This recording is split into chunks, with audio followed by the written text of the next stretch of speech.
Um, dois, três, testando.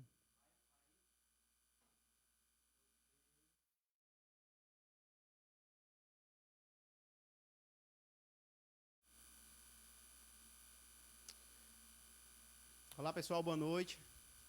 Estamos começando agora o primeiro podcast de Eldorado dos Carajás, entrevistando todos. E hoje nós estamos com um convidado muito relevante e importante para o nosso município, que é o nosso vereador, Dr. Jacques, e o nosso pré-candidato a prefeito de Eldorado dos Carajás. Seja bem-vindo, Dr. Jacques, sinta-se em casa, viu?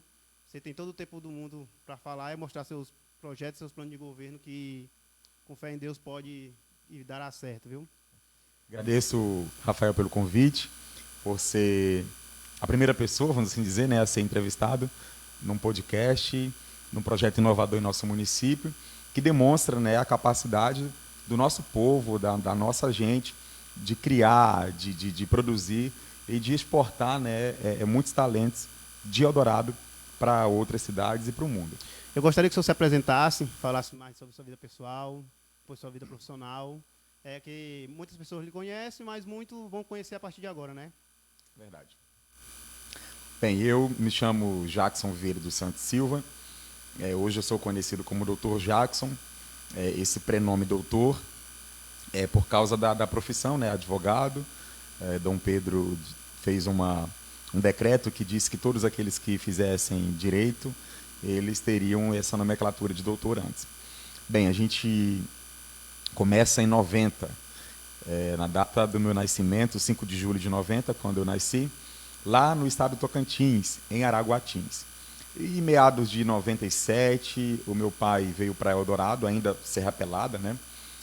Bem antes, para ser garimpeiro, e depois a gente veio. Então, a minha estadia aqui em Eldorado é de 97 para frente, e sou irmão do Cláudio Terra, já falecido, do Adriano Rios, do Gamburi, que eram pessoas mais fluentes na cidade, né, locutores. E sou cristão desde 2000.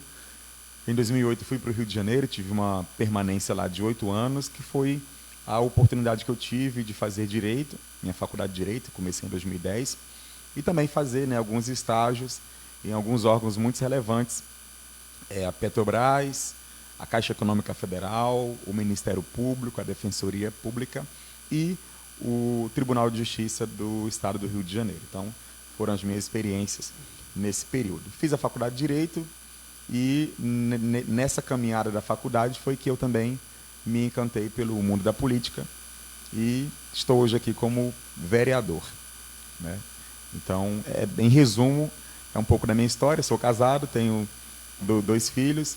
Sou casado com a Harina, tenho a Radassa, que é a nossa primogênita, o Manassés, de 2 anos, e a Radassa, de 4 anos. Tá certo. E, doutor, a gente já vai começar com as perguntas aqui, mas antes disso eu quero agradecer os nossos patrocinadores, né? Sem eles aqui isso não teria como acontecer.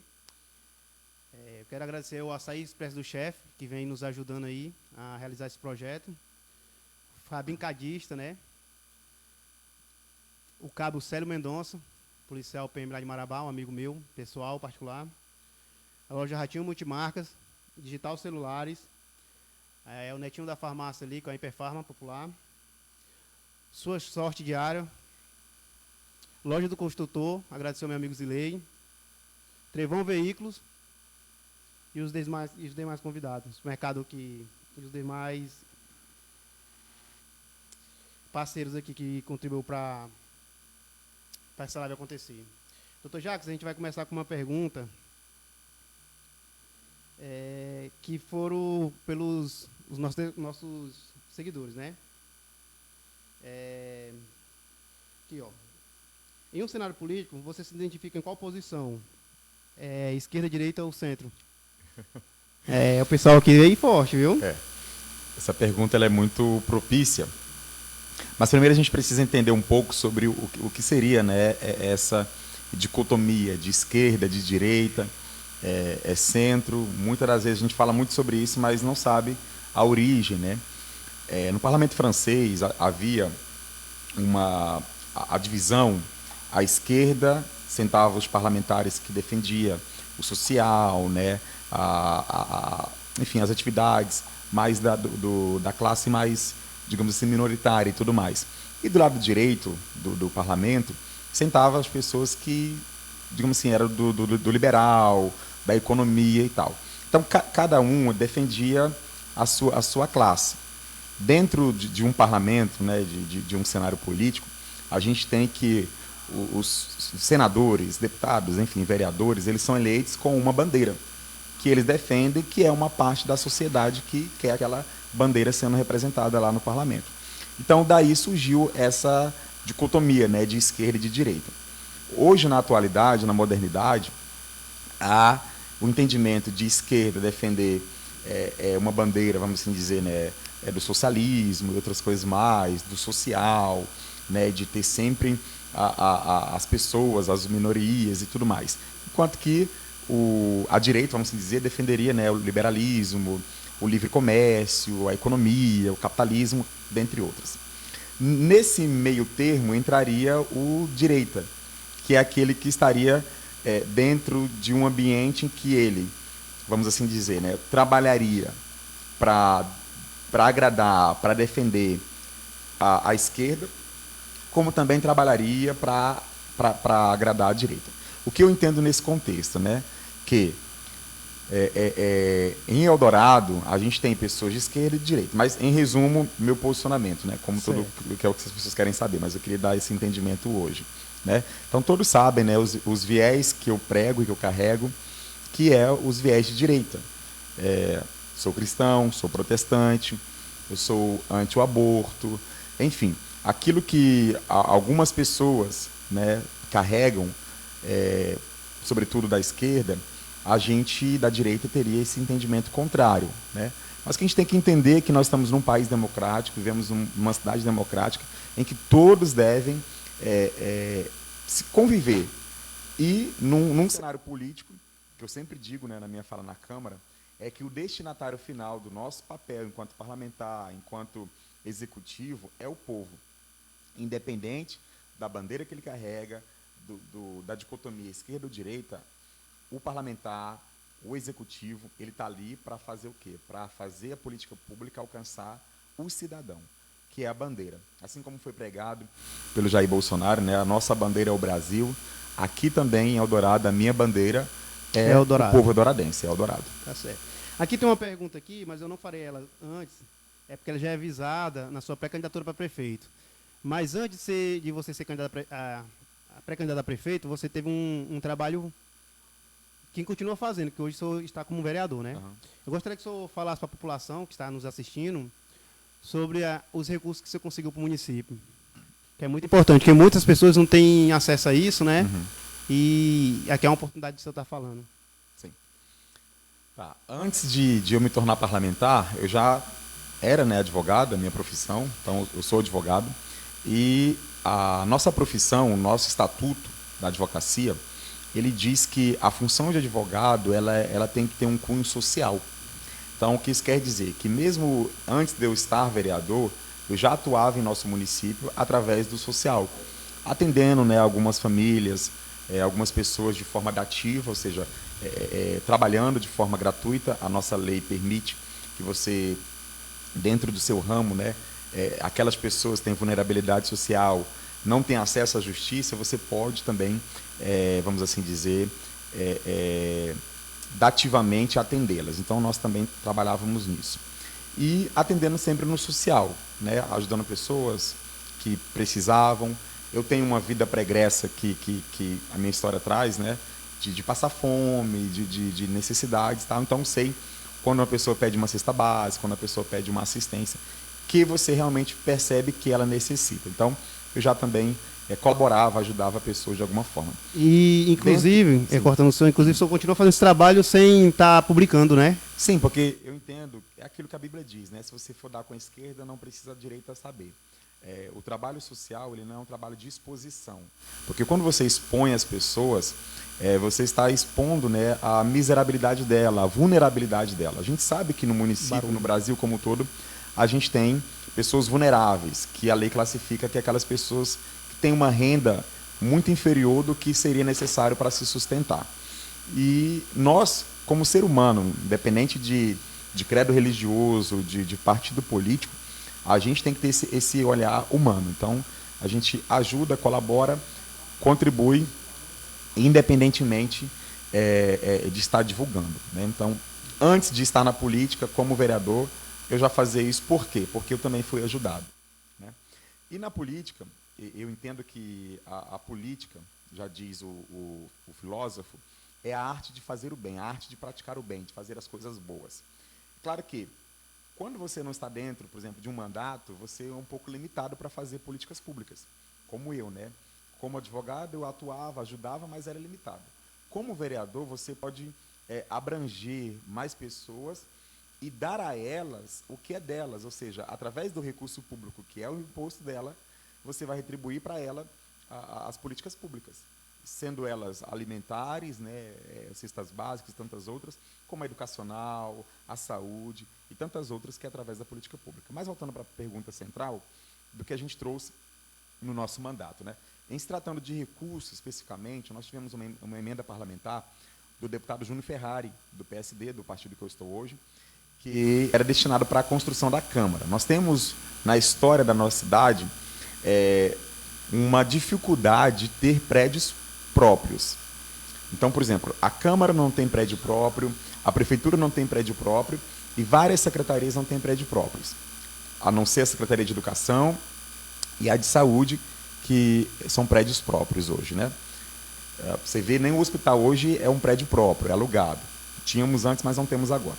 Então, em resumo, esse recurso era para que nós pudéssemos construir a Câmara. Eu fiquei presidente 2 anos na Câmara, 2021-22, mas, infelizmente, né, por alguma inconsistência de informações, de diálogo ali por parte do Executivo, porque o vereador ele capta o recurso, ele não pode executar, ele pode captar o recurso para construir uma quadra, para construir algo, mas quem vai executar, quem vai fazer todos os trâmites legais, de convênio e tudo mais, é o Poder Executivo, que no caso não era eu. Então, por ter um desgaste, né, político entre a minha pessoa e o Poder Executivo, infelizmente foi travado, né, e não conseguiram fazer o convênio a tempo, e aí logo entrou o período eleitoral de 2022, e tem um prazo, né, para fazer convênios, então não foi possível nesse período, e aí acabamos perdendo esse recurso, né? Já que você tocou nesse assunto aí, que é muito importante, inclusive já estava no meio das perguntas, eu quero falar para os nossos seguidores que estão assistindo a live aí, que eu estou olhando aqui no celular, mas era nas perguntas que vocês estão mandando, viu? Doutor Jackson, o senhor falou aí sobre a mudança da presidência da Câmara, sabe? A partir daquele momento que o senhor, que foi eleito outro vereador, passou um certo determinado tempo, o senhor não se colocou, acho que o senhor foi obrigado a querendo ou não, virar oposição do governo. Foi esse ano que o senhor virou oposição, que o senhor declarou na Câmara? Ou foi o ano passado? Tá. Vamos lá. Primeiro, como eu sou muito técnico, né, eu gosto muito de explicar, muito didático, né? Tem todo o tempo. Então, o que vem a ser oposição no português, né? Eu também gosto muito de explicar um pouco no português. Opor nada mais do que você estar contrário a algo, né? Então, por exemplo, eu estou aqui com uma garrafa de refrigerante Guaraná. Eu vou me opor, então eu vou beber água. Então, estou sendo oposto do Guaraná. Então, quando, por exemplo, a administração começou a andar num trilho que não era o trilho que nós havíamos apresentado para a população, como você falou no início, né? A gente, quando se candidata, a gente apresenta um plano. Por exemplo, quem vem para o executivo apresenta um plano de governo. Quem vem para o legislativo apresenta um plano de mandato. Certo. Esse plano ele tem que ser cumprido, pelo menos no mínimo. Então, quando nós estávamos naquele grupo, nós apresentamos para a população um projeto, um plano, que foi esse plano que o povo votou. Em 2021, fui eleito presidente da Câmara e a gente começou a trabalhar, né, organizadamente. Mas de um certo momento, do meio do ano para lá, o executivo começou a sair do trilho do que nós tínhamos, vou usar a palavra, prometido para a nossa população. Foi quando, então, eu comecei a entender que talvez não daria tempo daria para nós andarmos mais juntos. Em 2022, ficou mais latente, mais visível. A população começou a ver, de fato, coisas que estavam acontecendo, atos de corrupção, Enfim, assim, bem escancarado. Foi quando então eu decidi que não daria para a gente caminhar. Fiz várias reuniões, né, com o Poder Executivo, explicando, né, que estava acontecendo várias situações no município, para que isso fosse corrigido, porque o parlamentar, o vereador, ele tem um papel também, além de fiscalizar, de ser conselhador, conselheiro, né, de dizer, olha, não é por aí, é por aqui. Mas, infelizmente, não aconteceu. Então, eu entendo que, naquele ano, eu já era oposição. É claro que, e aqui é uma situação que muitas pessoas não entendem, e aí acho que agora é um momento de trazer essa informação publicamente, não publicamente, mas de uma forma mais aberta, porque nós estamos participando dessa live aqui, desse podcast, da questão política, os bastidores da política. Então, por exemplo, muitas das vezes, um político, um vereador, um deputado, enfim, ele tem que se sacrificar por um todo. Então, em 2021, nós tínhamos o projeto, o plano de reformar a lei orgânica do nosso município, que era uma lei orgânica desatualizada. Para quem não sabe o que é lei orgânica, é a lei maior do município, é a lei que rege o município, é esse livro aqui, esse instrumento, né? Tem 218 artigos e eu entendo que é o livro principal, a cartilha, que todo prefeito, todo pré-candidato deveria ler, conhecer. Mas, infelizmente, isso não acontece. Até hoje ainda não teve um prefeito ou um pré-candidato que leu toda a lei orgânica. Mas, enfim. E algumas leis importantes também que nós tínhamos que aprovar, como a lei do uniforme escolar, da gratuidade do uniforme escolar, a lei do transporte universitário, para os alunos irem para a faculdade em Parauapebas, e outras leis, a lei de marcação dos exames, né, de forma remota, no próprio postinho de saúde, leis que irão trazer benefícios para a população, políticas públicas. Se naquele momento eu declarasse publicamente que eu já estava de fato oposição, ia barrar algumas situações, eu teria esse entrave nesses projetos de leis, que era benefício para o povo. Então, eu estaria me colocando à disposição de uma oposição, mas estaria prejudicando aí, por exemplo, nós atingimos aí mais de 14 mil alunos de forma direta com os uniformes escolares. É uma economia para os pais, e havia famílias, pais, que pagavam por ano 400, 500 reais de uniforme escolar.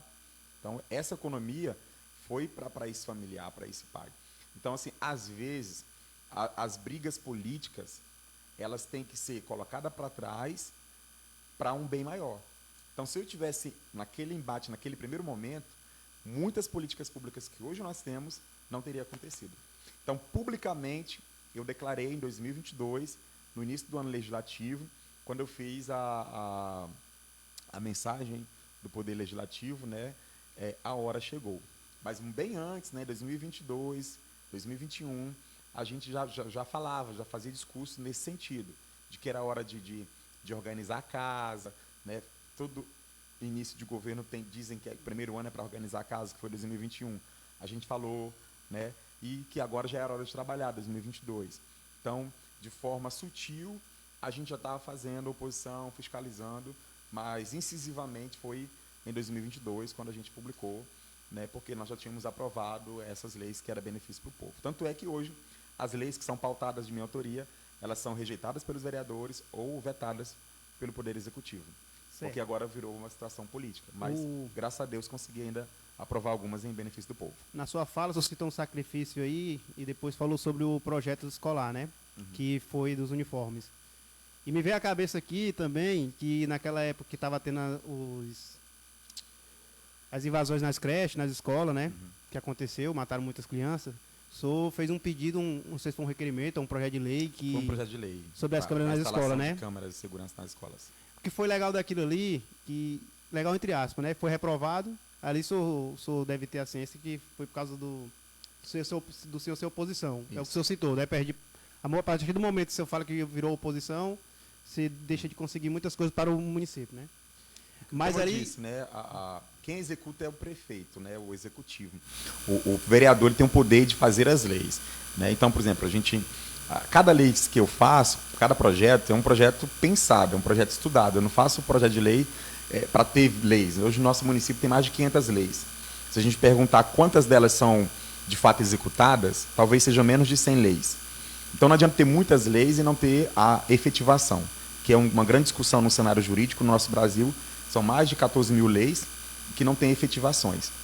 Então, todas as leis que eu faço, projetos, eles são bem estudados. Então, essa, por exemplo, da Câmara de Segurança, foi estudada, a gente viu o orçamento, o recurso, era capaz de se fazer, mas por uma questão política, infelizmente, não foi aprovada. Aí, sabe o que eu acho interessante? Então, foi aprovado, foi vetado, né?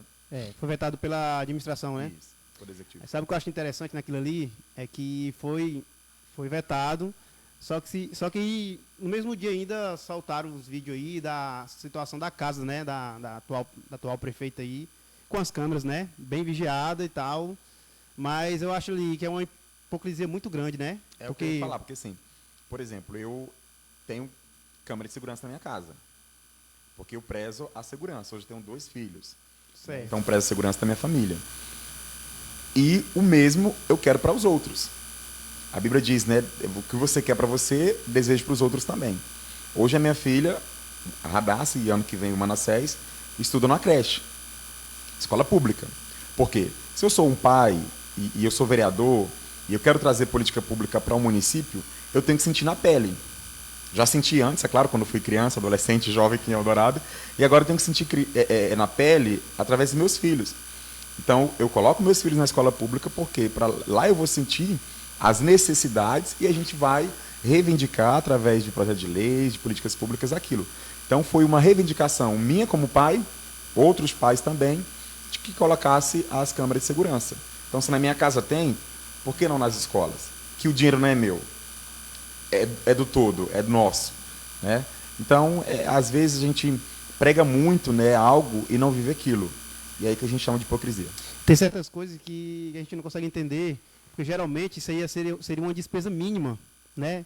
São quantas escolas no município que o projeto seria para todas, né? O projeto foi paliativo. Então, por exemplo, seria a princípio nas escolas da cidade, zona urbana, né? As escolas que tivessem mais porte, mais movimento, né? Por exemplo, não foi divulgado, mas teve escolas, sobretudo as de grande porte, não vou mencionar nomes delas para não gerar repercussão, mas que teve casos de alunos que foram encontrados com uma arma branca, que é o canivete, que é a faca, né? Teve casos de evacuação de salas, né?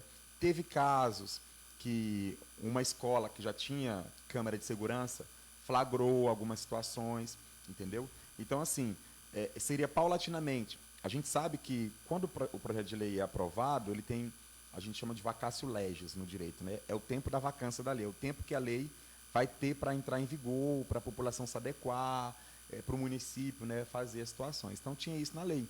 Então, ia ser paulatinamente, primeiro as escolas da cidade, né, de acordo com a capacidade de câmeras, né, o projeto falava lá, de acordo com o tamanho da escola, quantas câmeras seria, e seria em pontos estratégicos, em pontos de grande circulação. Então, no pátio da escola, na entrada da escola. Não é toda a sala teria, né, não seria um Big Brother, como eu falei na época, né? Então, assim, teria a possibilidade de se cumprir, sim. Isso, infelizmente, não se cumpriu. Doutor, recentemente foi reprovado o projeto do autismo, né? O senhor foi o que fez o projeto? Que indicou o projeto? Eu sou autor.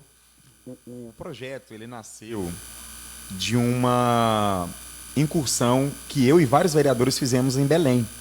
A gente foi no encontro da Abracan, que é a Associação Brasileira de Câmaras Municipais, em Belém, ano passado, salvo engano, e em Ananindeua, e lá a gente conheceu a Nay Barbalho, que hoje é responsável, né, pelo o Centro, né, de Desenvolvimento, de Logística e de Políticas Públicas para o TEA, que são as pessoas com espectro autista, no estado do Pará. Que, inclusive, hoje o Pará está sendo referência no Brasil de políticas públicas.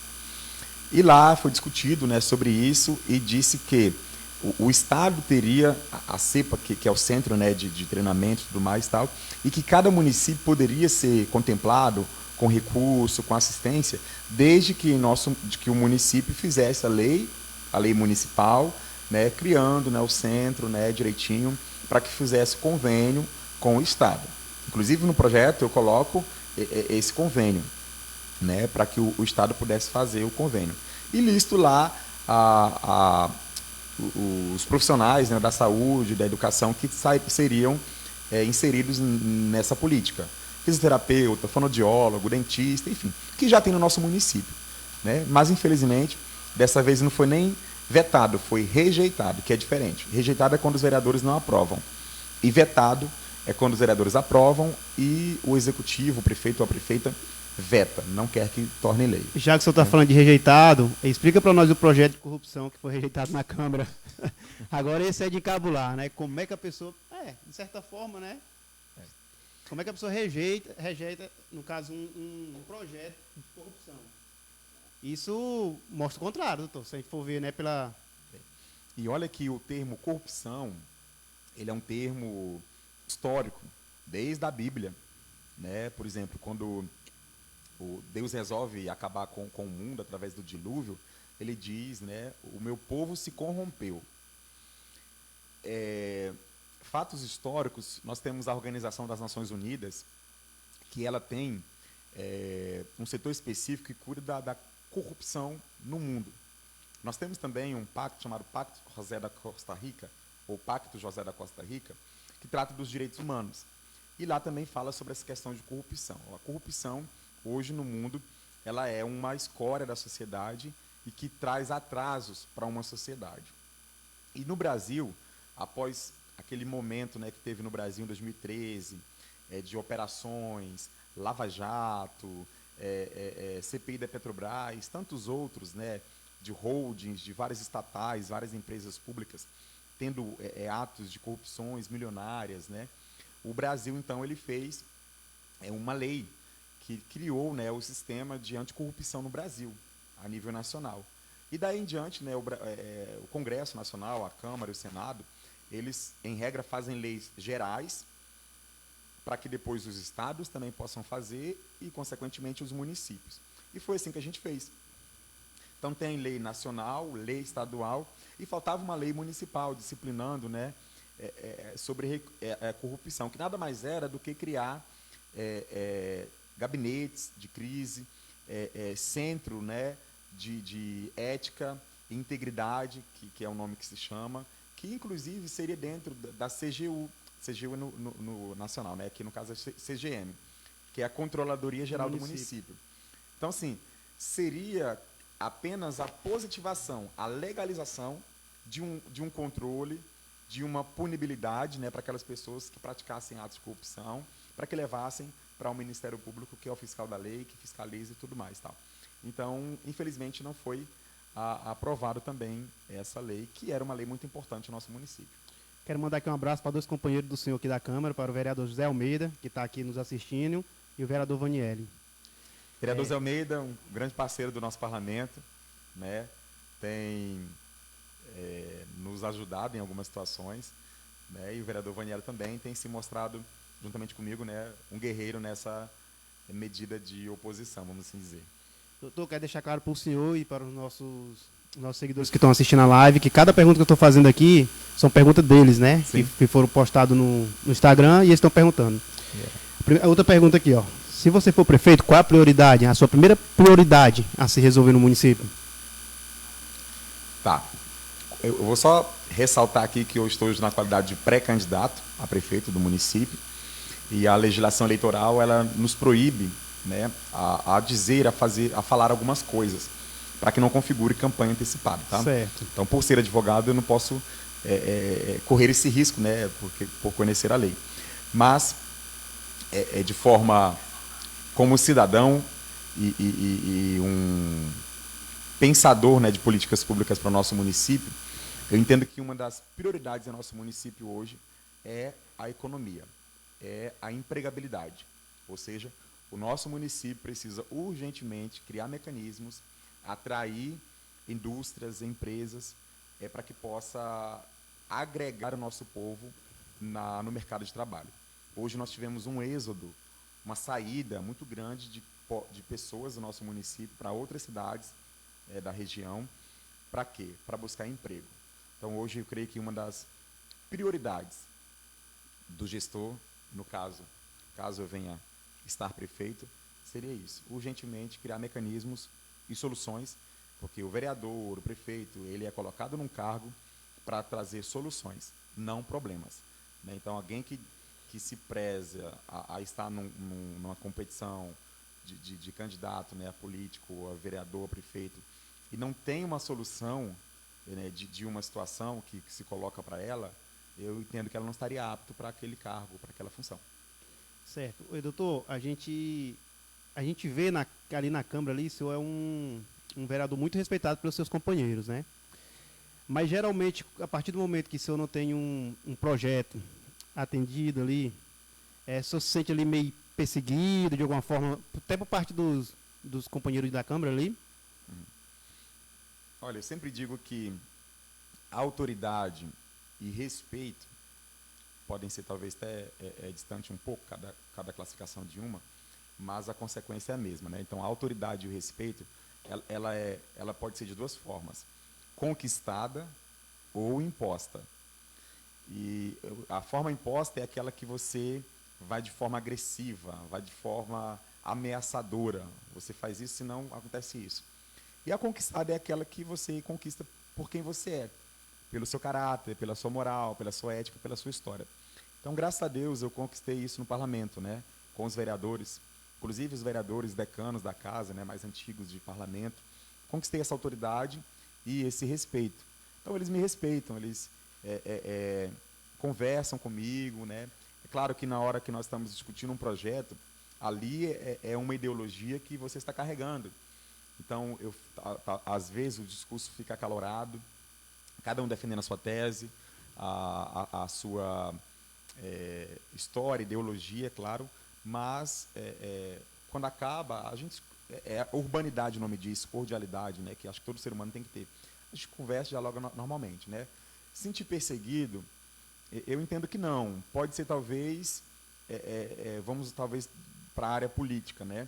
Talvez seja, que faz parte da política, lobbies políticos para tentar, talvez, minimizar ou tirar, né, aquela competência daquele parlamentar naquele momento.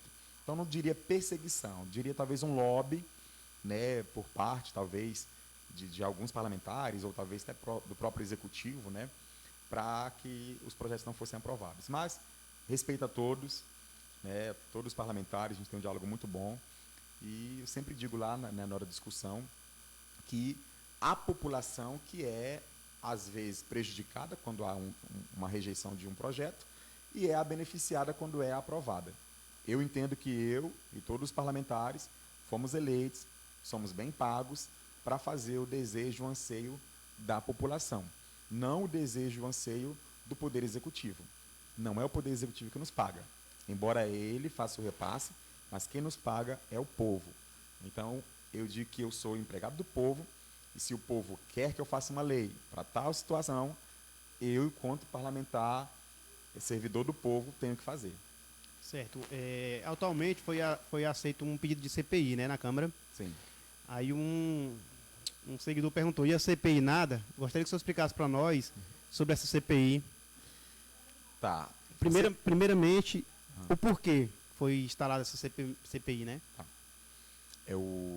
A CPI ela foi baseada no artigo 41 da nossa Lei Orgânica Municipal, que define que quando um parlamentar tiver acesso a uma notícia, a uma informação de um ato, seja de corrupção, enfim, ilegal, ele tem a obrigação, né, sob pena de crime de omissão, de trazer à tona ao plenário. O que aconteceu? Em uma das minhas funções, que é fiscalizar, a gente começou a atuar vendo, né, o portal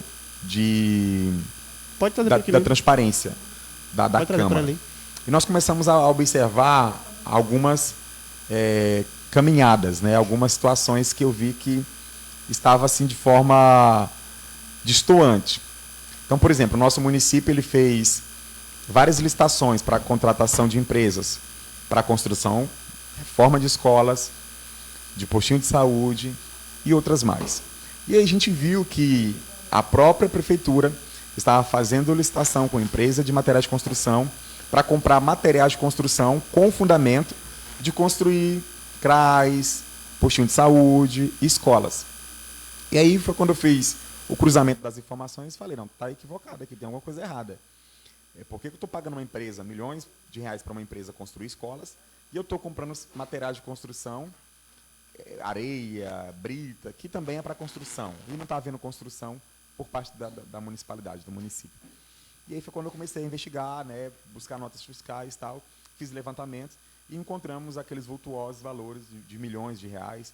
Foram pelo menos 5 secretarias: educação, saúde, urbanismo, assistência social e administração, que era quem assinava, né? Tá. Então, diante disso, eu fiz a notícia, né? Por ser advogado, eu fiz a fundamentação jurídica, penal, criminal, e fundamentei e encaminhei para a Câmara e fiz a leitura numa sessão. Então, tornando pública, né? E naquele momento obrigava a Câmara a aceitar. A lei diz, é bem clara, né? A Câmara tem que aceitar no momento que ela tem ciência daquela informação publicamente em plenário. Foi aceita e foi aberta a CPI. Essa CPI, ela tem qual objetivo? Fiscalizar. Assim, tá bem latente, bem nítido lá que houve o crime.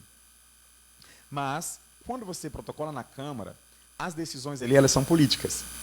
Então, por exemplo, por mais que tenha lá os artigos do Código Penal, os artigos do Código da Lei de Improbidade Administrativa, o descumprimento da lei orgânica, né, os vereadores, por ser uma decisão política, eles podem, os vereadores que eu digo, que fazem parte da comissão, eles podem optar e dizer que não houve crime. Mas, graças a Deus, eu estou muito satisfeito. A semana passada, o vereador relator, ele fez a leitura do relatório preliminar, inicial, acatando a denúncia, né, transformando a denúncia, a reclamação, né, em denúncia. Então, ele fez a leitura do relatório e aceitou, e agora vai notificar os envolvidos ali, os secretários, né, a Poder Executivo, para se manifestar. Eles vão ter que responder. O contraditório e ampla defesa é um princípio constitucional, todos nós temos esse direito, e depois da defesa vai abrir para nós, vereadores, fazermos requerimentos, poderá ter a convocação dos secretários, da prefeita, para fazer, né, inquiriações, ou seja, para elas participar de uma sessão na Câmara para responder perguntas. Eu espero que vai dar alguma coisa. E, doutor Jackson, essa denúncia que o senhor falou aí, ela foi feita pelo Ministério Público ou não? Tá, todo mundo também pergunta isso. Por saber, né, assim, no âmbito municipal, a gente tem 2 fiscais. 3, na verdade, né? O primeiro é o povo, depois os vereadores e depois o Ministério Público. Cada um com a sua competência.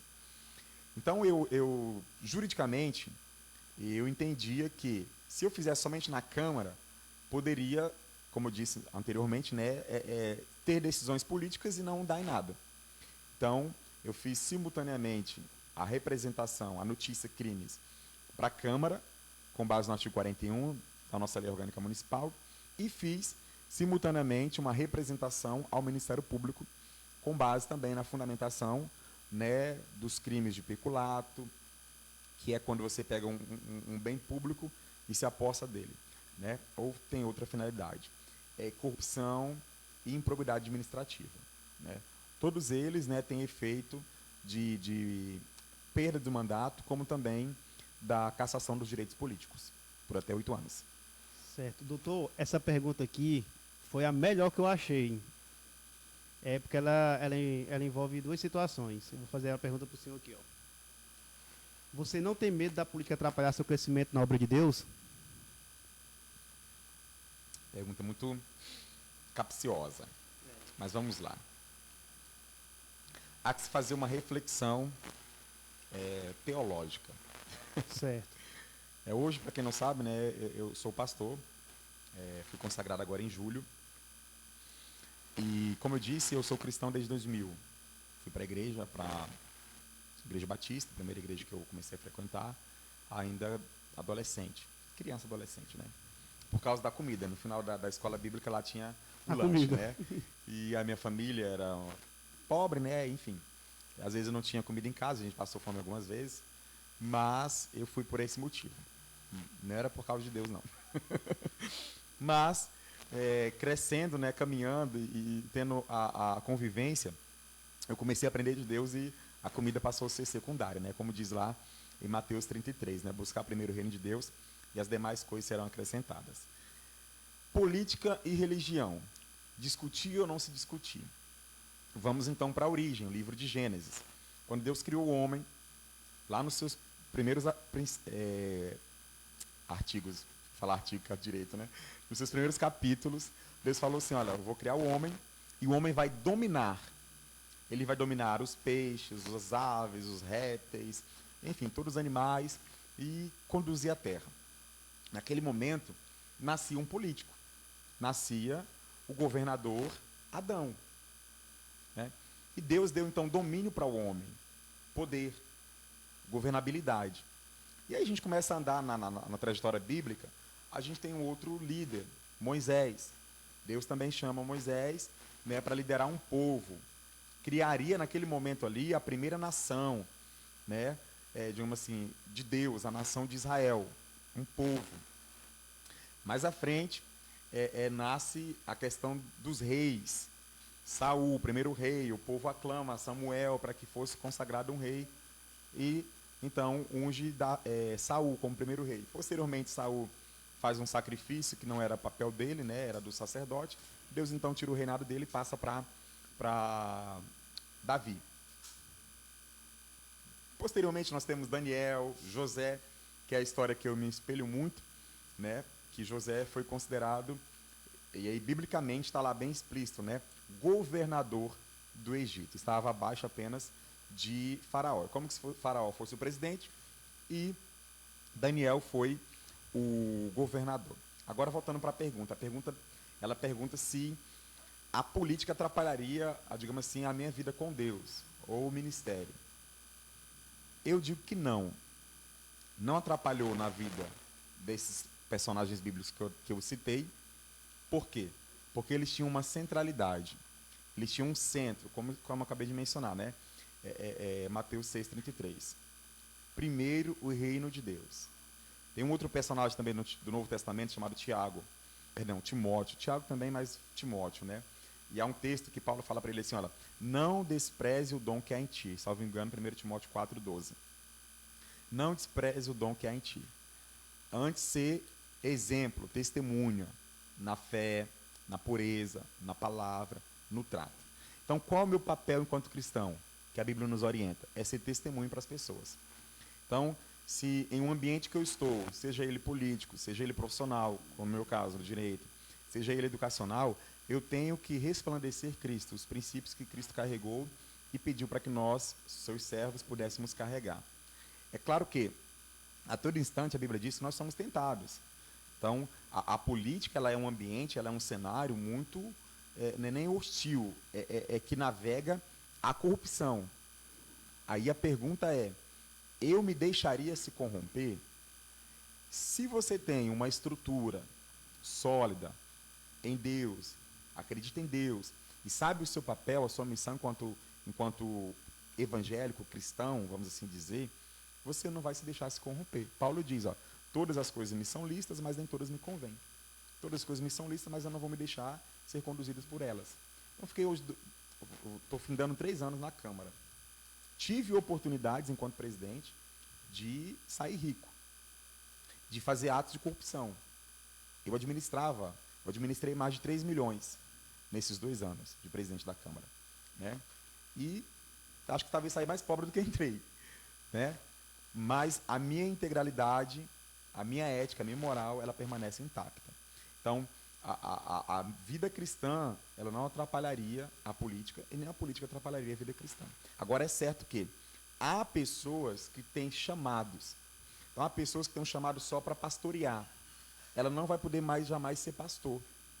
Por exemplo, Saul e Samuel, para a gente encerrar. Samuel foi consagrado pela sua mãe para ser sacerdote. E Saul foi ordenado para ser governador, rei, melhor dizendo. Num certo momento, ele ia para uma batalha e sempre antes de uma batalha, o sacerdote fazia um sacrifício para que Deus pudesse dar vitória na guerra. Só que Samuel atrasou, demorou e Saul então fez o sacrifício. Só que qual era o papel, o chamado de Saul? Era o quê? Reinar, governar. Então, quando ele faz o sacrifício, que era o papel do sacerdote, Deus, então, destitui ele do poder. O que eu quero dizer com isso? Tem pessoas que vão ser chamadas só para ser pastor, só para ser ministro. Tem pessoas que vai ser chamada para ser ministro, para ser governador, para ser prefeito, para ser vereador. Então, o que você precisa é entender o seu chamado, entender a sua missão e fazer parte dela. Então, eu entendo hoje que eu tenho um chamado, uma vocação ministerial de ser pastor, cuidar de vida, cuidar de pessoas. Muito antes de eu ser consagrado pastor, eu já praticava isso. Né? Vários jovens, inclusive você conhece, né, que me acompanha desde a minha infância, que a gente cuidou, sempre liderei jovens, sempre liderei crianças, então sempre pastoreei mesmo sem ter título. Mas, quando fui para o Rio de Janeiro, fiz faculdade de Direito, entrei no mundo do direito, Deus me chamou, me comissionou para entrar na política, para fazer a diferença enquanto cristão na política. Né? Então, eu entendo que a política não me atrapalha no meu ministério e o meu ministério não atrapalha na política. Pelo contrário, os dois, eles se completam. Certo. Eu vou ler aqui os comentários aqui, doutor Jackson, enquanto o senhor se alimenta um pouquinho aí. O pessoal botando aqui, show demais a live. Outro muito inteligente, doutor Jackson. Um rapaz comentou aqui, doutor Jackson, o município precisa avançar na regularização urbana? Aí, doutor Jackson Vieira, é um bom nome para prefeito. Um rapaz jovem, sábio, sem falar que é o único vereador atuante no município. O doutor Jackson é muito preparado. Esse amigo meu que está na Inglaterra falou, esplêndido, o nível da entrevista está excelente, pergunta coerente, resposta convivente e conhecimento político do vereador é imenso. Doutor Jacques e Clebinho Alquino, Eldorado vai estar em boas mãos em 2024. Eldorado vai estar indo em boas mãos. Boa pergunta essa aqui, ó. Sim, na conjuntura política, o senhor já tem assim um nome preparado para vice, eu sei que isso muda muito, que isso vem do projeto político. Mas hoje, assim, esquecendo o lado político, teria um nome assim já em mente bom que o senhor queria para vice-prefeito ou prefeita? Assim, é lógico que muda, né? Que tem uma conjuntura toda política envolvida, né? Para te agregar mais eleitores. Mas se fosse para te escolher hoje uma pessoa assim, que é do seu coração, do seu sentimento pede, o senhor poderia falar o nome da pessoa? Bem, não, mas eu já deixei bem explicadinho, né? Sim. Pessoa do coração, que você queria, né? Assim, lógico que isso envolve toda uma política envolvida. Eu sei que a pergunta é meio ruim para... Não entendi, mas assim, batalhas, guerras, situações, elas são conquistadas com estratégias. E numa caminhada política, o que voga também é estratégia. Então, eu acho que uns 50%, 80%, né? A estratégia Então, assim, hoje, do lado que eu estou aqui, nessa situação, eu não poderia hoje mencionar nomes, porque eu estaria, né, seria como se fosse um cavalo de Troia. Ferindo os demais, né, interessados, né? Não é questão de ferir demais, é porque eu estaria abrindo, né, digamos assim, um leque de estratégia que a gente tem. Quando falo a gente, né, o grupo que está comigo, né, nessa construção. Mas tenho, sim, alguns nomes muito importantes que eu entendo que somaria muito com a gente nesse projeto. O vice, ele tem um papel muito importante. Embora em Eldorado as pessoas não dão muito valor, muita moral. Mas o vice, ele tem um papel muito importante. Ele é um prefeito. Né? Em cidades, né, que realmente o vice é valorizado, ele trabalha, ele realmente é um braço do prefeito. Né? Então, na escolha desse vice, ele vai ter essas características, né, esse viés. Né? E, sobretudo, ele tem que ser também assim, aguerrido como eu, né? Realmente gostar diante do povo e de fazer as coisas para o povo, né? Eu tenho um pensamento aqui, eu vou falar, acho que vai até complicar os demais, mas aquela pessoa que tem vontade de sair candidata a prefeito não entra como vice, não. Porque é difícil, ó. É difícil. Também tem essa situação, mas como eu digo, né? Depende muito da relação prefeito e vice. É uma relação, como eu digo, de irmandade, de amizade. Eu vejo várias cidades que prefeito e vice, os dois estão no mesmo patamar, destacados. Inclusive, há situações, né, de municípios e que está passando agora o bastão para o vice. Né, da tamanha competência, do tamanha conjuntura que foi feita numa administração. Claro que tem, né, quando ganho, né, aqueles ciúmes e tal, tudo mais, e aí acaba havendo um distanciamento. Né? Tá certo. Doutor, você acha que Eldorado ainda tem jeito? Rapaz, o pessoal está meio desmotivado fazer uma pergunta desse jeito aí. Gente, Eldorado sempre teve jeito. Eldorado é uma cidade rica, bonita, de pessoas boas, inteligentes. Para vocês terem ideia, a gente já exportou gente para fora. A gente tá pessoas aqui da Inglaterra, né? Tivemos o Eudes, né, que foi um ganhador de um concurso, né, de uma multinacional. Enfim, vários outros talentos que nós temos, que se for mencionar, vai a live toda. Então nós somos nós somos um grupo de pessoas, né, uma cidade muito rica e centralizada. Estamos no eixo, no trevo, no polo econômico, vamos assim dizer, dessa região.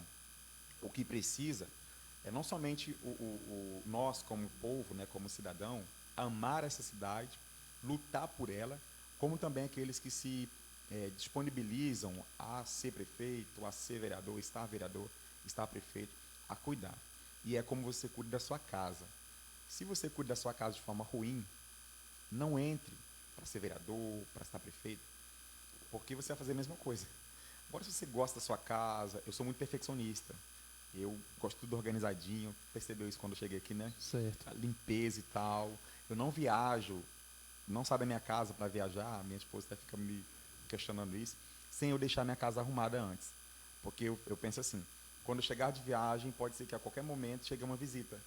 E se eu chegar e minha casa estiver desarrumada, vai acontecer uma má impressão. Há um livro chamado, que acho que é da Joyce Meyer, salvo engano, chamado Porcos na Sala. Fala muito sobre isso, né? Sobre a limpeza, né? Que como se ela, a sujeira, a desorganização, ela como se ela atraísse demônios, assim, e tal. Então, a nossa cidade, ela precisa ter alguém assim, alguém que entre lá, que tem esse pensamento de organização, de tecnicidade, de limpeza, de ter tudo no lugar, e aí nós vamos ter a nossa cidade organizada como a gente sempre sonhou. Então, tem jeito, tem esperança sim. Somos novos, 32 anos, eu tenho um ano a mais só que Eldorado, 33, tem muita coisa ainda. E, doutor, tem uma pergunta particular minha mesmo que eu fiz, e eu gostaria que o senhor explicasse para nós desde o início. Que foi ali a tomada, vou falar tomada. Como o senhor fez para conquistar o partido PSD? Calma. E outra, dos únicos pré-candidatos a prefeito que eu vejo, o único que está tranquilo referente a partido é o senhor. Estou enganado ou não? A princípio, sim. Inclusive, hoje, eu fiz uma pesquisa, né, no TSE acerca dos partidos e vi, né, que ainda temos pessoas que não estão em partidos, né? E a gente está lá consolidado, graças a Deus. Há pouco eu respondi sobre aos vereadores, né? Questão de autoridade. Então, eu conquistei, assim como conquistei com os vereadores, eu conquistei, né, essa autoridade, esse respeito dentro do partido, do PSD, sobretudo com o presidente estadual, que é o Júnior Ferrari, deputado 4 vezes deputado estadual, segundo mandato de deputado federal, e que teve esse prestígio, né, olhou para Eldorado, me viu como uma referência política, como um jovem em ascensão politicamente, e que poderia, né, colocar o PSD nas minhas mãos, né, diante de alguns acontecimentos que houve, que não condizia com os princípios, inclusive, que o PSD prega, né, os valores, e então passou para mim. Então não foi algo assim, digamos assim, cansativo para se ter, né, uma busca, uma corrida e tal. Foi tranquila, foi um diálogo, falei do projeto, né, que nós estávamos construindo de pré-candidato a prefeito do nosso município, e ele disse, olha, o partido é seu, você é líder do partido a partir de hoje, eu dialogo com você, né, em Eldorado, a pessoa para dialogar é você, né, antes ainda do partido estar comigo, né, então já tinha essa empatia, né, de respeito. Então foi uma coisa tranquila, graças a Deus. Teve gente que ficou magoado com essa tomada do partido aí? Pode ter sido. Inclusive alguns já pediram, né, desfiliação. Inclusive a gestora hoje ela não é mais do PSD, está sem partido. Não que eu expulsei, eu desfiliei, foi pedido, então eu não vou tirar ninguém que não queira. Que eu digo, né, partido é ideologia. Você tem que estar naquele partido que tem a ideologia que você carrega. Às vezes está num partido e não é aquela ideologia, então você é livre para mudar. Quando você alimenta mais aí, eu vou falar aqui um pouquinho dos nossos patrocinadores aqui. Quero agradecer aqui ao o Fabinho, que agora vai inaugurar recentemente o Parque Aquático Eldorado. O cara parceiro da gente aí, que nos ajudou. Agradecer também ao Johnny, Charles, amigo nosso aí de longas datas, que vem nos ajudando também aí. Agradecer o meu primo, o Renan, proprietário ali do Açaí Expresso, o cara que também me deu uma força. Viu? Agradecer também o Cabo Célio, PM lá de Marabá, um amigo particular também, que nos ajudou. E os demais aí que vêm contribuindo com o que pode aí. E, doutor, tem uma outra pergunta aqui. Essa pergunta ela foi feita ontem. Eu vou ver aqui rapidão se eu acho ela. Ela tinha que ser feita por senhor. Não sei se eu... É porque como tem pergunta boa, tem pergunta também meio ruim, né? Então vamos responder, ou não, né? Aqui, ó. Doutor Jaco está pré-candidato a prefeito, certo? Sim. Quem será seu indicado a sucessor na Câmara? Essa aí chama a atenção. Alguém que tem as mesmas características que eu, que seja guerreiro para lutar pelo nosso município, que gosta de produzir boas políticas públicas através de leis e que se destaque também. Então, esse vai ser o meu sucessor. E no futuro vocês saberão, quando ele entrar lá. Como tem perguntas ali a favor, tem as contra, né? Sim. Aqui vem uma. Você tem feito muita tempestade em copo d'água. Você não acha que está igual o ex-prefeito? É pergunta, viu? E deve ser oposição, né? Que perguntou isso, né? Agora também foi uma pergunta muito vazia, porque não perguntou nada, só disse que é uma tempestade em um copo d'água. No caso, foi uma pergunta com afirmação, né? No tipo final... assim, não tem como, para você, né, fisicamente, fazer uma tempestade em um copo d'água. Então, só essa é a resposta. Tá certo. Doutor, família pro senhor é o quê? Família, como diz a Bíblia, né, é a primeira instituição que Deus criou. Então, prioridade. Depois vem a igreja, né, que é a segunda instituição, mas a primeira instituição, segundo a Bíblia, é a família. Então, hoje, família para mim é prioridade. Minha esposa, Arina, e meus 2 filhos, Radassa e Manassés. Sua profissão, doutor? Minha profissão é o meu sustento. Advocacia. Igreja? Igreja é família, é comunhão. Eldorado? Minha querida, é meu xodó. Uma frase que você vai deixar aqui pro... Nós não estamos terminando a live, mas é porque eu quis fazer isso aqui antes. Uma frase que você vai deixar para os nossos ouvintes aí. Viva intensamente aquilo que você talvez nunca poderá viver mais. Então viva com muito amor, com muita força, aquilo que você quer viver. Intensamente. Doutor Bolsonaro? Mito. Lula? Exemplo de persistência. Certo, essas eram as perguntas que o pessoal gosta, né, doutor? Gosta de... É o bate-bola, é? Eita.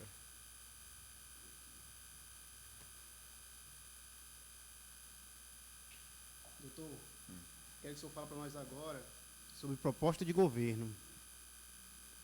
Tá. Primeiro, saúde. Tá. Primeiro, mais uma vez, vou esclarecer algo. Como a gente não está ainda no período de campanha, estamos no período de pré-campanha, a gente não pode falar de proposta de governo. O que a lei permite, a lei das eleições, é que a gente fale plataformas, né, pensamentos. Então, por exemplo, eu não vou poder falar na saúde eu fazer isso, na educação fazer isso, não porque não queira, é porque eu não posso, juridicamente, tá? Para que eu não seja enquadrado e tal. E certamente você está aí do outro lado, né, oposição, querendo que eu faça alguma falha na minha fala para que vocês possam usar. Não vai acontecer. Então, eu vou me ater aqui, Rafael. O homem é treinado, viu? Em fazer a minha fala como pessoa, né, como cidadão, do que eu vejo que é necessário para a nossa cidade. Tá bom? Pode ser dessa forma? Pode ser. Então você diz o tema e a gente fala. Tá, saúde. Saúde, ela precisa ser, como todo mundo fala, né, e reclama em loco lá, né, mais humanizada. Os servidores, eles precisam ser mais treinados, capacitados. E aqui eu não estou criticando os servidores. Pelo contrário, né, eles se dispõem. Mas tem que haver, por parte da administração, essa oferta, né, da capacitação, do treinamento, da valorização econômica, ou seja, de pagar os pisos necessários para eles, para que eles possam fazer um atendimento mais humanizado, né, e também estrutura física para o nosso município. A saúde precisa disso. Acho que juntando isso, Eldorado vai ter uma saúde melhor. Segurança. Necessário, e Eldorado precisa urgentemente fazer um estudo de segurança pública municipal. As pessoas pensam que a segurança pública ela é só a nível nacional e estadual. Pelo contrário, ela é do município para o nacional. Por quê? Aonde que acontece os furtos, os roubos, os delitos? É no município. Né? Então, nós precisamos ter uma delegacia bem equipada. Hoje nós temos aqui o CIPM, né? Aqui no nosso município.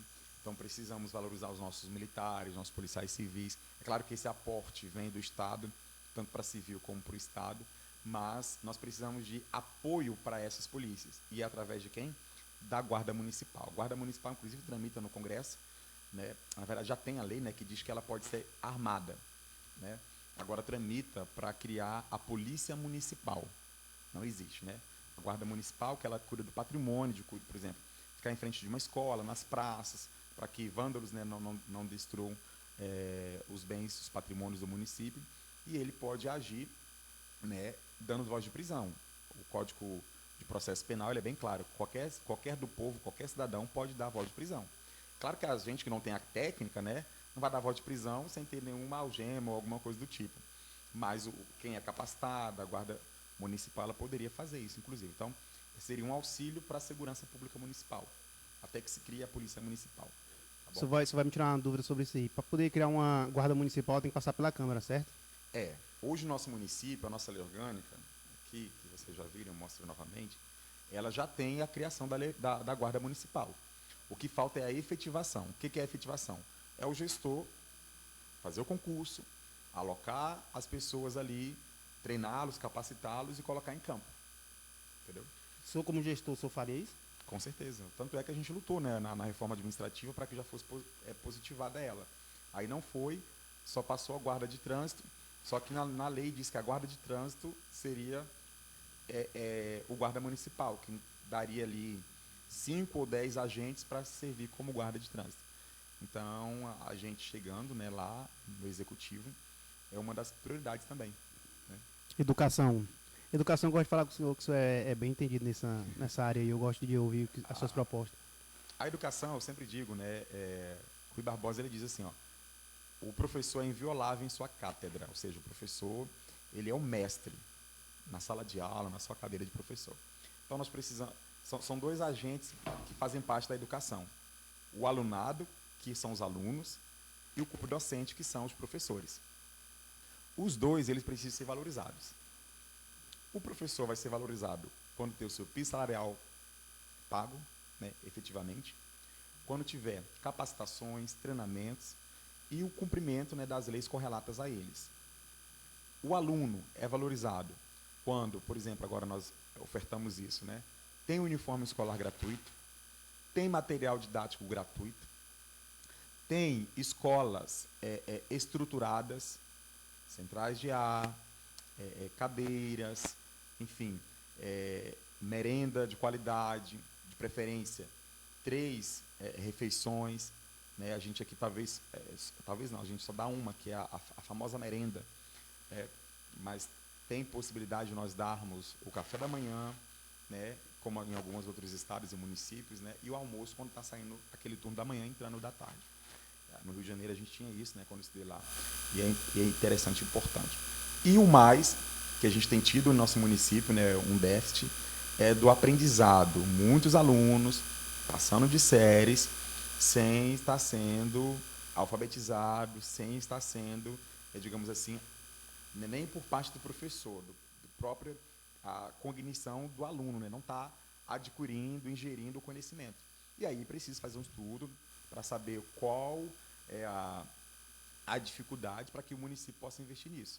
Porque, assim, o município ele recebe recursos da educação de acordo com a quantidade de alunos e com a progressão. Então, às vezes, não está tão focado no aprendizado do aluno. Né? E eu falo mais uma vez, não é dos professores, trato da administração. Só está focando em captar recurso, em ter recurso, mas não está capacitando para que o aluno possa sair dali, daquela série, de fato, com conhecimento, né, e sabendo as normas básicas a educação. Esporte, cultura e lazer. Eu coloquei tudo junto, que é... Esporte, cultura e lazer é essencial no nosso município, porém não está sendo ainda na sua totalidade efetivado, tá? No esporte. A gente tem hoje a questão do futebol, que é uma paixão não só no município, mas é nacional. Mas nós temos outras modalidades, né, como o vôlei, handebol, queimada, futsal, tantas outras modalidades de esporte que em nosso município temos atletas que fazem isso, né? E eu falei no atleta agora, também tem o atletismo também, que entra dentro do esporte. Nós temos pessoas, né, que não praticam porque não tem possibilidade de praticar em nosso município, mas tem o desejo de praticar. Então, eu entendo que há essa necessidade de ser explorada, aflorada, a questão do esporte no nosso município. A gente chegando lá, também, né, teríamos atenção para isso sim. Lazer em nosso município, hoje nós temos, graças a Deus, frentes de lazer em nosso município, que precisa agora ser exportada, né, de forma de propaganda e tantas outras mais para que o povo possa vir. Uma delas é Castanheira, aqui na 17 de abril, agora ele do nosso amigo, né, o Fabinho também, o Parque Aquático, e tantas outras riquezas naturais que o nosso município tem, que às vezes nem nós que moramos aqui conhecemos e exploramos. Preferimos ir para outros municípios explorar, sendo que em nós talvez tenha algo até mais belo do que naquele município. Então falta explorar. Esporte, lazer e cultura, né? E cultura, o nosso município, nosso povo, como eu disse sempre, né, ele é um povo de uma cultura extraordinária. Tanto na dança, a dança, o carimbó, a quadrilha, são várias ramificações da cultura, né, que a gente for falar tudo aqui. Então precisa ter essa valorização, essa dedicação. Hoje a gente está tendo, né, nosso município, a questão da Lei Paulo Gustavo, e antes teve a Lei Rouanet e Aldir Blanc. Então, teve um ano aí que a gente não captou o recurso, não conseguimos captar por ineficiência, mas graças a Deus nesse ano conseguiram captar, né? Conseguiram ofertar para alguns talentos do nosso município, e a ideia agora é que a gente possa, né, fomentar mais isso, publicar mais, dar mais publicidade, amplitude para que mais talentos do nosso município, da cultura, possa estar captando esse recurso e injetando em nossa cidade, né? Então a gente precisa, por exemplo, precisamos criar em nosso município um centro cultural. Nós não temos para as apresentações festivas, enfim, para que seja um centro em que as pessoas, além de apresentar a cultura, elas pratiquem ali cultura, né? Os treinamentos, capacitações. O senhor falou que só esse ano conseguiu capturar recurso, né? Captamos mais de 300 mil reais. Tá. Então isso é por causa isso justifica os 2 últimos anos não ter nada de evento no município?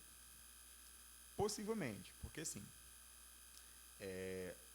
essa captação ela não vem direto para o município, né? Vem para o município, mas ela é transferida para os artistas, que apresentam seus projetos, né, e são aprovados. Mas quando não tinha essas leis, por exemplo, a Paulo Gustavo veio agora, né, depois que o Paulo Gustavo morreu na pandemia, que era aquele humorista, né, que fazia Minha Mãe é uma Peça, e veio essa lei de fomento à cultura, mas já existia. Então, assim, o município ele tem capacidade própria, se não por outros meios, de praticar e de fazer cultura acontecer no município. Não há necessidade de depender apenas dessas leis de fomento, que o nome já diz, é fomento, ela vem para fomentar os artistas dentro do município, né? Não é uma lei para fazer o município fazer cultura. Então, o município ele faz cultura independente dessas leis já. É para fazer. Se não faz, está havendo uma situação. Inclusive, ano passado, a gente reclamou sobre isso, as quadrilhas, pedindo, né, as pessoas doações, vaquinha. E eu questionei na Câmara, na lei orçamentária, um orçamento lá para a cultura que tinha e não se estava executando. Tanto é que nessa nova lei orçamentária a gente adequou mais 500 mil para a cultura, né? Eu sou um defensor da cultura, eu sou artista, né? Eu sou compositor, eu tenho música gravada, single, sou escritor, tenho um livro lançado. Cantor, poeta e tal. Então, eu pratico cultura também. Então, aquilo que eu falei no início da live, né, do podcast. O que eu quero para mim, eu também quero para os outros. Só abordou um termo aí que perguntaram 4 vezes. A pergunta foi se eu pudesse explicar o quão entra por mês de recurso no nosso município. Baseado na LOA, né? Lei Orçamentária Anual. O senhor pode explicar? Tá, o município, ele tem receitas próprias e receitas constitucionais.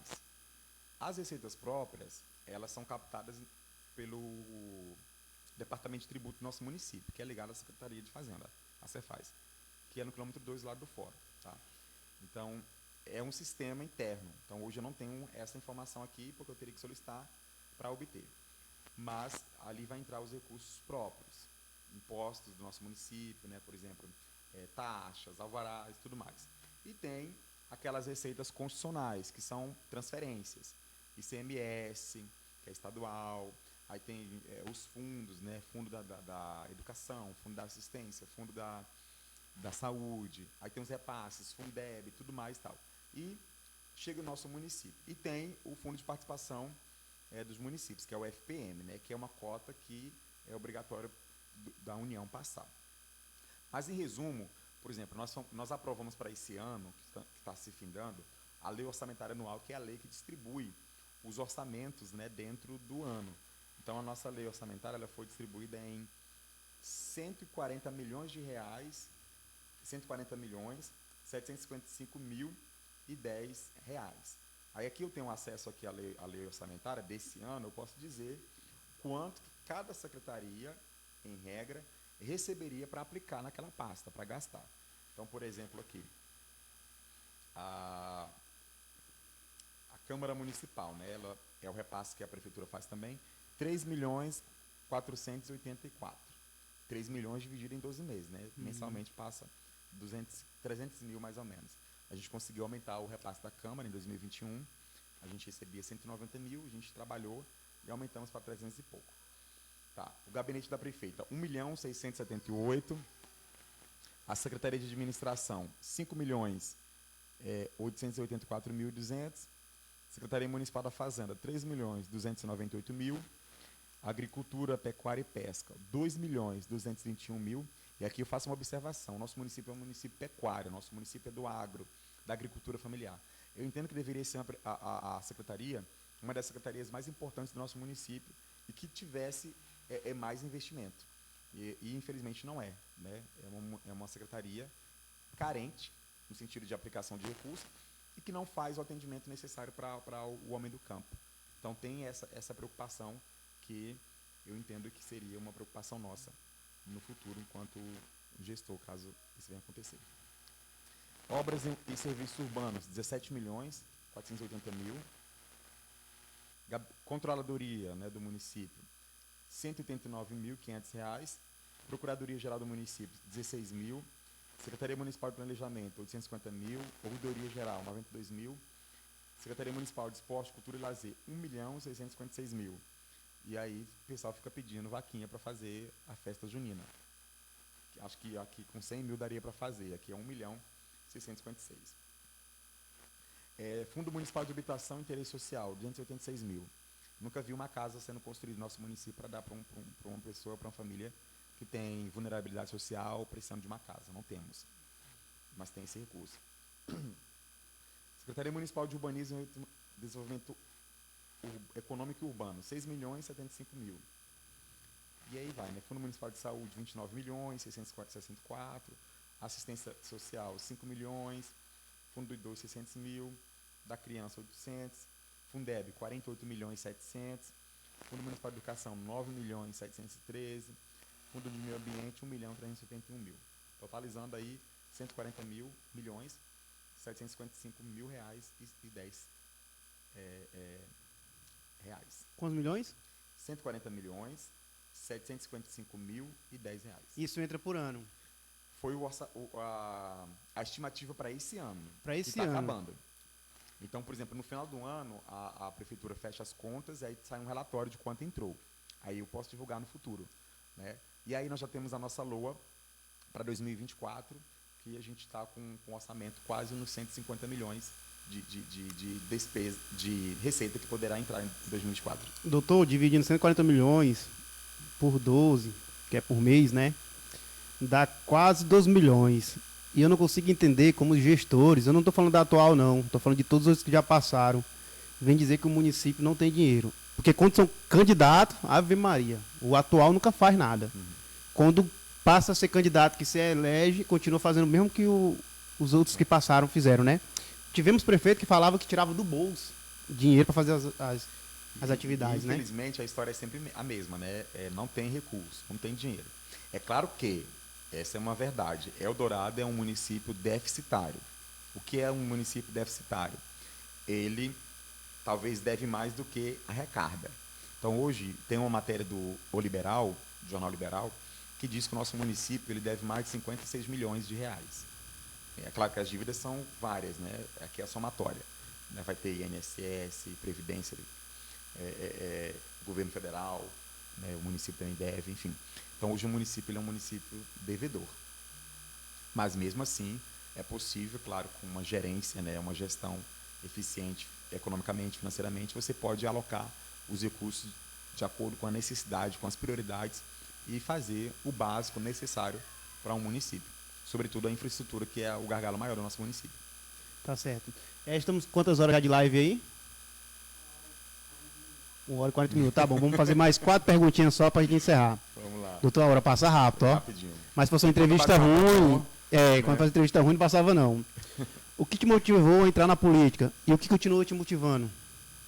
Tá. O que me motivou a entrar na política, como eu disse, né, fazendo a faculdade de Direito em 2010, eu comecei a ler a Constituição Federal. Eu comecei a ver ali no artigo 5º, né, os direitos sociais, os direitos fundamentais do nosso povo, a cultura, a educação, a saúde, e eu me encantei. E aí eu falei, há uma possibilidade de fazer isso, e é através da política. E aí em 2013, eu me inscrevi num projeto da Câmara dos Deputados em Brasília, chamado Estágio Participação, Estágio Visita. E aí como que era a logística, né? Você pedia para um deputado lhe indicar. Na época eu morava no Rio de Janeiro, e o deputado Jair Bolsonaro era esse deputado federal pelo Rio de Janeiro. E eu mandei para 3 deputados, e o único que me atendeu, né, respondeu o e-mail, foi ele. Jair Messias Bolsonaro? Foi meu primeiro... Tá explicado. meu primeiro contato com ele. Eu já era filiado ao partido PSC, Partido Social Cristão. Que na época ele também era, né? Ou não? Não era do PSC ainda não. Não era não, depois, né? Nem lembro de qual partido ele era. Era um partido de minoria lá, né? Pequeno. E aí ele me indicou e eu fui para Brasília. Uma semana de experiência. Aí conheci, né, deputado, fui no gabinete dele, não é nada que a sala aqui, o gabinete dele, mas muito simples, né? Me recebeu, fomos almoçar juntos no restaurante da Câmara, enfim. E participei, né, de todas as atividades da Câmara. Então voltei para o Rio de Janeiro com aquela visão diferente, porque eu pensava igual a maioria das pessoas pensa, todo político é ladrão, todo político é corrupto. E lá eu tive uma experiência de dentro, né, porque eu tinha experiência de fora, né, de criticar, é o famoso preconceito. Mas tive experiência de dentro, né, como disse, né, dentro da política e de outras áreas vai ter a pessoa corrupta e tal, mas tem aquelas pessoas também que realmente estão lá para fazer o bem. Por isso que o nosso Brasil está ainda sustentável, né, porque tem pessoas boas lá e precisamos colocar mais pessoas boas, né, fazer uma oxigenação, tanto no parlamento, né, como também em prefeituras, em governos estaduais. Enfim, eu voltei para o Rio pensativo, falei, eu vou ser isso. Só que eu já voltei assim, eu vou ser prefeito. Vou finalizar minha faculdade, voltar para Dourado, vou ser prefeito de Dourado. E tal. E aí eu comecei a pesquisar todos os planos de governo dos ex-prefeitos que passaram por Eldorado, né, que se cadastraram para ser prefeito, para ver quais foram os projetos que eles pautaram, para saber se tinham cumprido ou não. E peguei plano de governo das capitais, São Paulo, Rio de Janeiro, Belo Horizonte.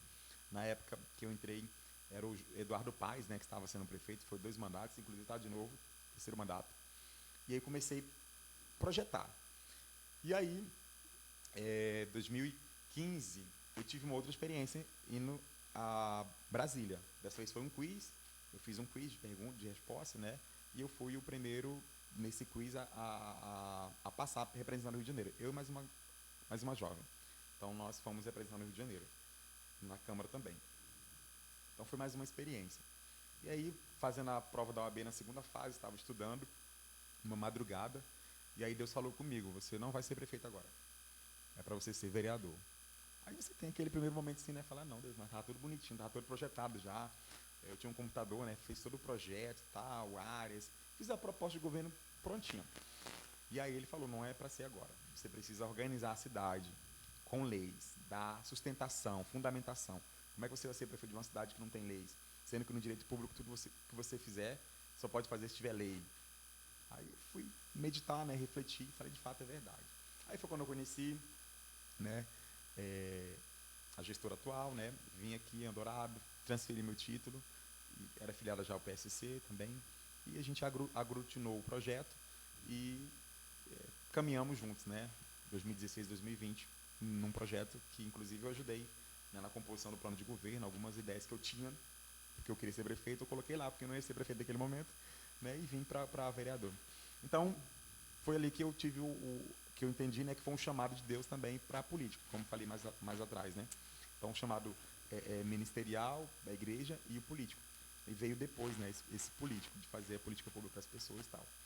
E aí, guardei no coração, né, o projeto de político para prefeito, falei, não, quando houver um momento de sucessão, vai acontecer.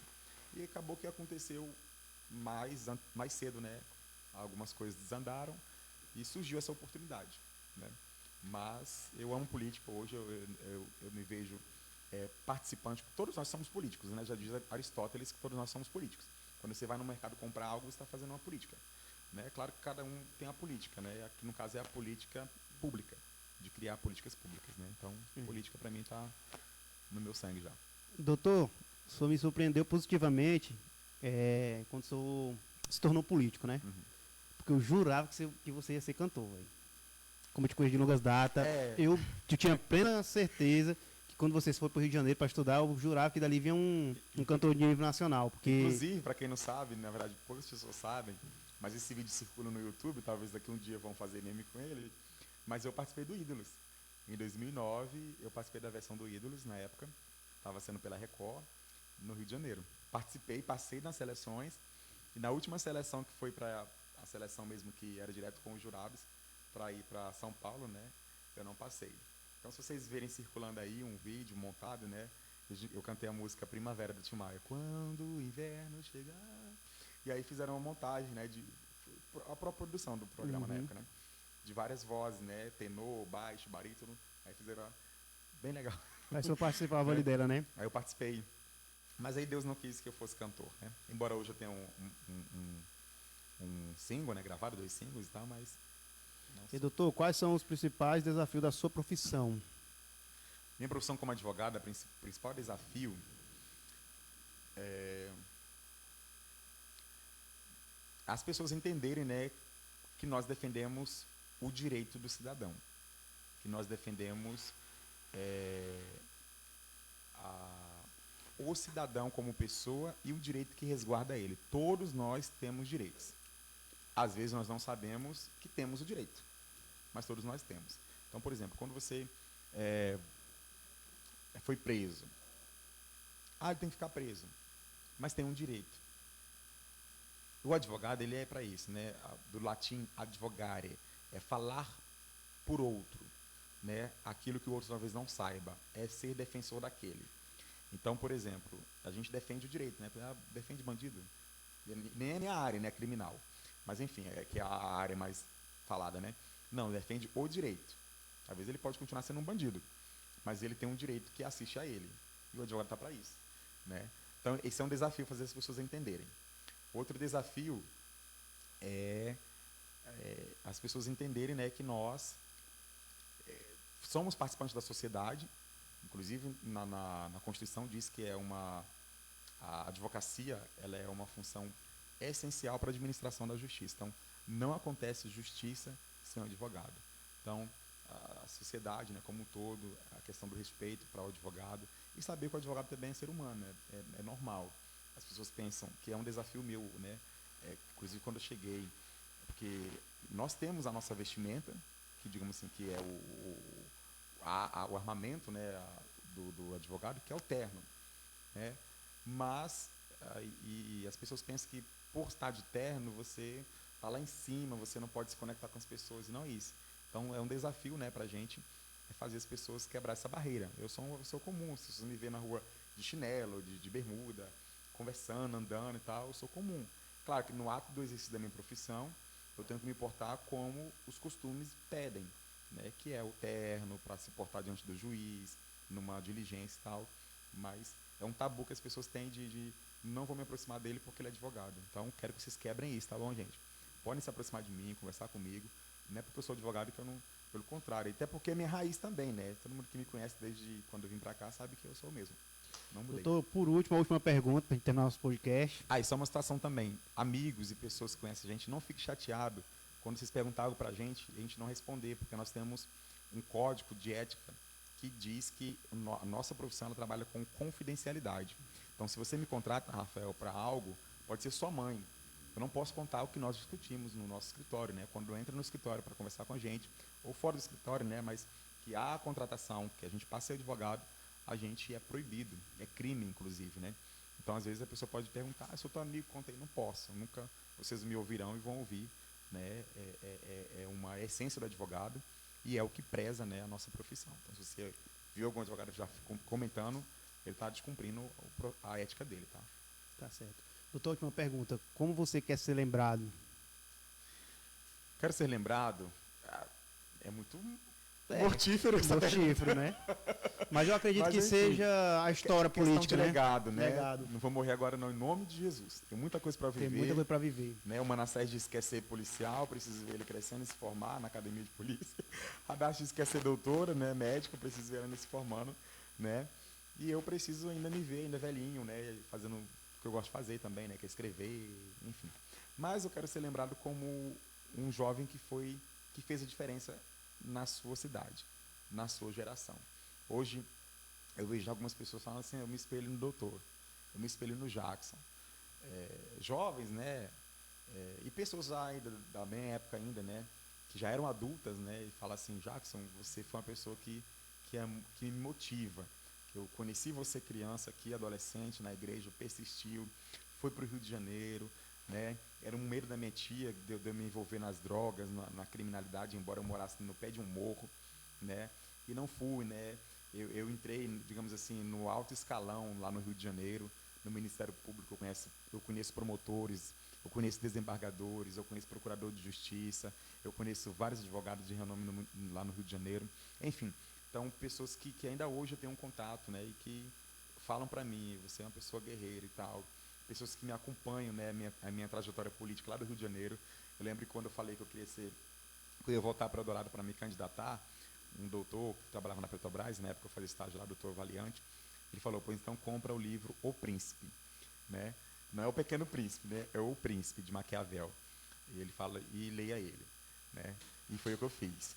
Então, assim, eu quero ser lembrado por isso, né? Por uma pessoa que foi inspiração, que foi motivação para as outras pessoas, sobretudo para os jovens.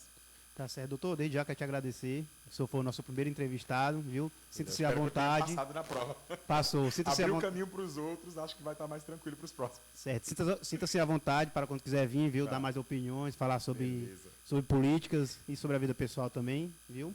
E desde já quero agradecer. Pessoal, muito obrigado aí, viu, pela audiência, por estar junto com a gente aí, os patrocinadores, como eu agradeci já. Muito obrigado a todos aí. Valeu. Valeu, pessoal. Até mais. Deus abençoe. Tchau.